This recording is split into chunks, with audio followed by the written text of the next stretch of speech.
Alright, so I'm going to talk a little bit about the meditation uh, that I did.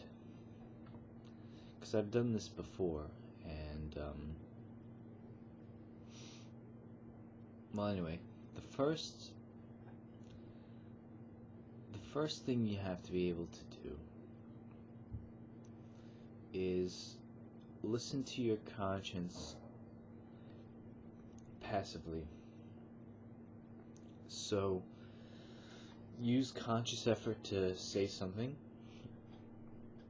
to yourself or to your conscience, and then try to not create words with your mind, and allow a sentence or a few sentences to come back to you through without effort.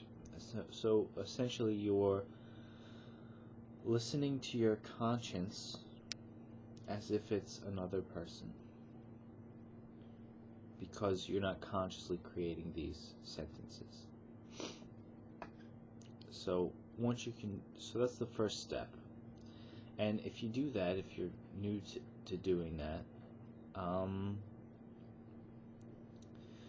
you might hear very weird or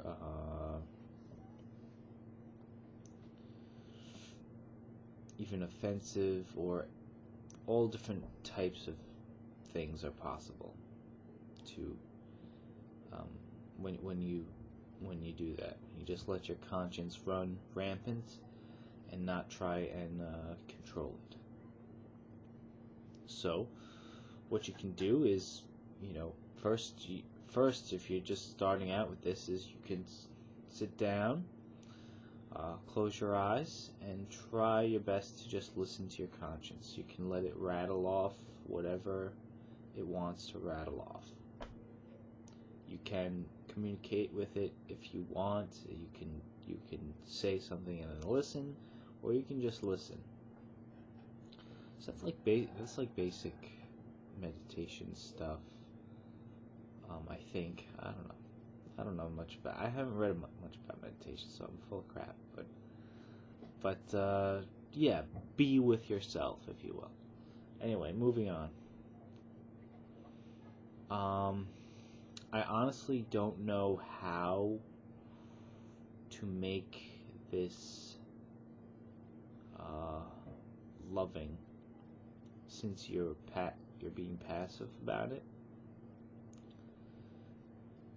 So I'm trying to think now. Well, what I did first was I changed my focus. Not in meditation, but just in life. I changed my focus from depression and pessimism to friendship. So I was interested in empathy and love, and I became interested in it, and friendship most importantly for me.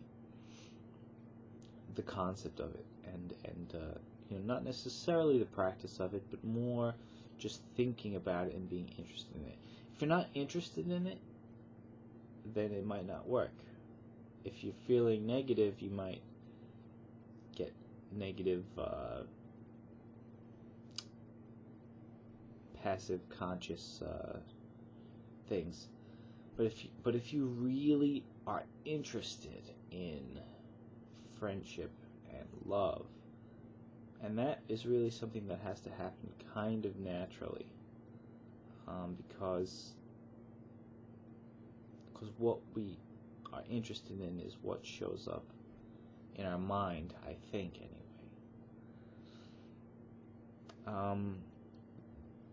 So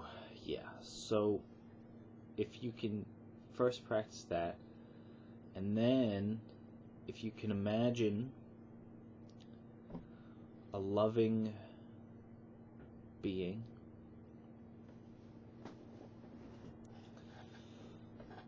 just whether it's in the room or with you in reality, or imaginary. I mean, honestly, it's like an imaginary person, and like you're 3 years old, you know, and you have an imaginary friend or something. You don't necessarily have to keep this imaginary friend, but just for this exercise, you can have an imaginary person in the room with you, or you can close your eyes and, if you feel uncomfortable or something, you can close your eyes, or if it's just what you prefer, you can close your eyes and imagine a location, and still talk to this imaginary person. Now, ideally, this imaginary person will be a loving person. And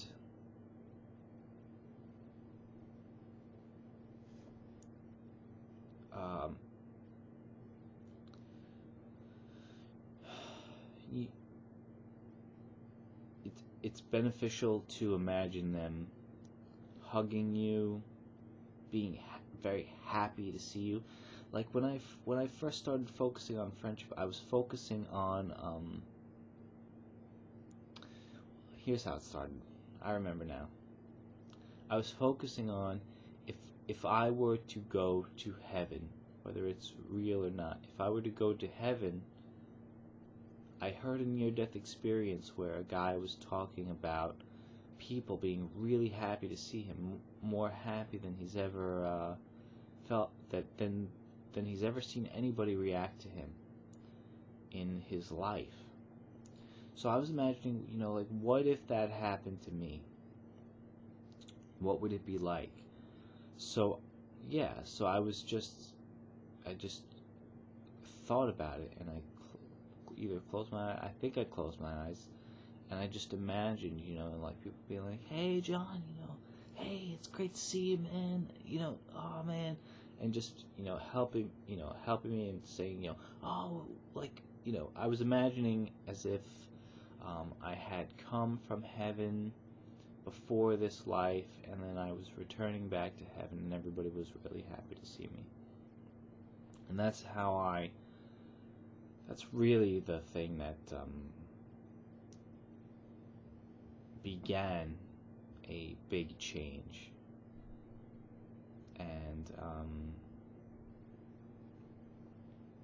for me, personally, I suspend my disbelief, or I am open-minded enough to, and ignorant enough to be able to, and by ignorant I just mean uninformed, to be able to think, maybe there is an afterlife, maybe there isn't, because I don't have enough information. I don't have enough information about it. So, I mean, don't get me wrong. I really tried to look it up, and there's just no proof. But that doesn't mean it's not real. It just means there's no proof. So I just say, oh, maybe it's real, maybe it's not real. So I'm able to pretend as if that's going to happen, or possibly going to happen. And so just imagining that there might be people that really love you,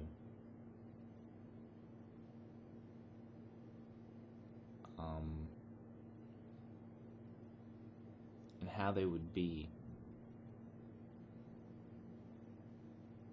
is very touching.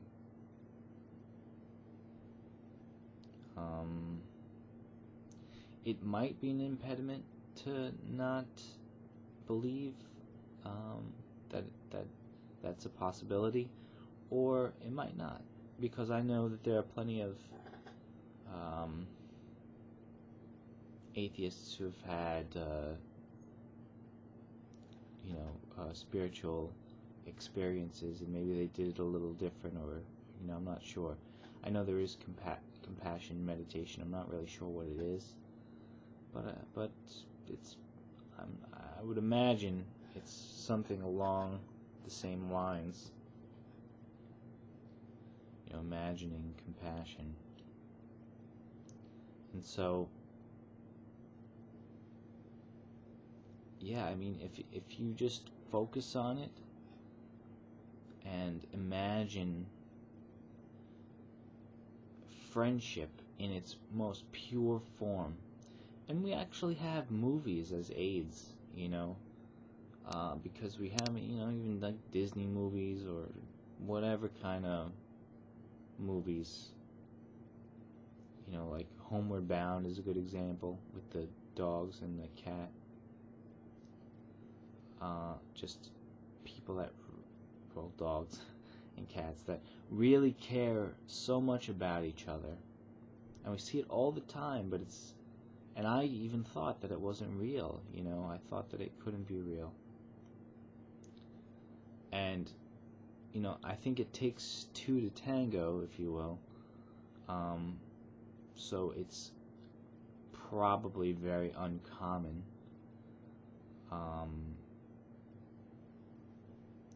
But it's definitely possibly real, because it can be imagined, and it can be felt on my end. So it can happen. It can happen. It definitely can. So when you realize that potential is there, that potential is real, that is another life-changing insight.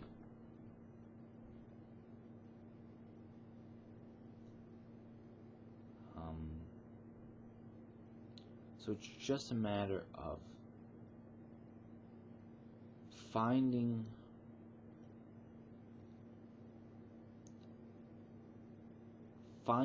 that it's real, that love, especially friendship, in a very amazing form is conceivable. And then once you feel loved from these meditations, you feel like it's a possibility. If your imagination is powerful enough. And yeah, so that's how it's done. And it's really, really simple. It's really, really simple. You just try to get your conscience to, you try to be passive to your conscience and listen to it as if it's another person. Meditate on friendship. One example is, like I said, near-death experience. Say you go to heaven, you used to be there before, and you're returning to heaven, and and that people would really, really be happy to see you. Now, it's good to avoid religious dogma, and it's good to watch some videos on near-death experiences, positive ones, which I have a whole playlist of on my channel if you just scroll down. So you should watch a few of those. I would recommend watching a few of those and then trying the meditation. Alright, see ya.